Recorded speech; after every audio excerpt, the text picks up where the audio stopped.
Krishna guys, তো আপনারা আমার কিছু কিছু ভিডিও দেখেছেন। আমি মামার বিয়েতে গেলাম, ছবি পোস্ট করা হলো, কিন্তু আমার ওনার বিয়ের ব্লগ একটাও ছাড়া হয়নি। তো এটা হচ্ছে প্লাস ব্লগ ওনার বিয়ে অনুষ্ঠানের, এটা হচ্ছে অধিবাস প্লাস আশীর্বাদ, ওটাই একসাথে হবে। তো এটা হচ্ছে আমাদের মায়াপুর গঙ্গা মন্দিরে খুব সুন্দরভাবে ওদের অধিবাস এবং কি আশীর্বাদ করা হলো। তো আপনারা বৈদিক নিয়মে আশীর্বাদ এবং অধিবাস কীভাবে করা হয় তো আপনারা শুরু থেকে দেখতে থাকুন। আর আমি কথা বলে আপনারা এখানে কি কি হচ্ছে সেটা বুঝতে পারবেন না। তো আপনারা দেখুন, এখানে করে যেভাবে ভগবানকে অধিবাস করা হয় এরকমভাবে ওদেরকেও ভগবানকে অফার করে ওদেরকে অধিবাসের জিনিসগুলো মাথায় ছোঁয়ানো হবে। তারপর বিয়েতে কি বা দেওয়া হয়েছে ওই নিয়মটাই এখানে দেখানো হচ্ছে। বস্ত্র অলঙ্কার বলা হয়, এমনকি ওকে আংটি পরানো হবে, আশীর্বাদ প্লাস ওকে এখানে শাখা পরানো হবে। তো আপনারা সবই দেখতে পাবেন। তো আমি আগে থেকেই বলে দিচ্ছি, কারণ আমি পরের ভিডিও মাঝখানে আর কোনো ভয়েস দেব না, তাই আপনারা এখান থেকে শুরু করলাম। তো আপনারা দেখতে থাকবেন।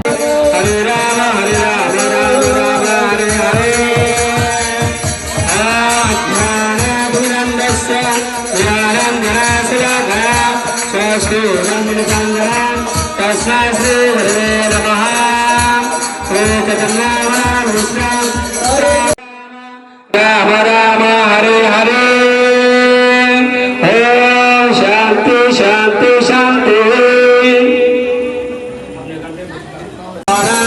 वैष्णवे वैष्णवासी वैष्णवास्तु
অধিবাসে যেসব জিনিস দিয়ে ভগবানকে অফার করা হলো এগুলো ওদের মাথার চোয়াই হলো, এবং বড়রা সবাই ওদের আশীর্বাদ করলো ধান দোলগা দিয়ে, এমনকি তাকে মানে শাখা বলার নিয়ম যেগুলোতে সব করালো।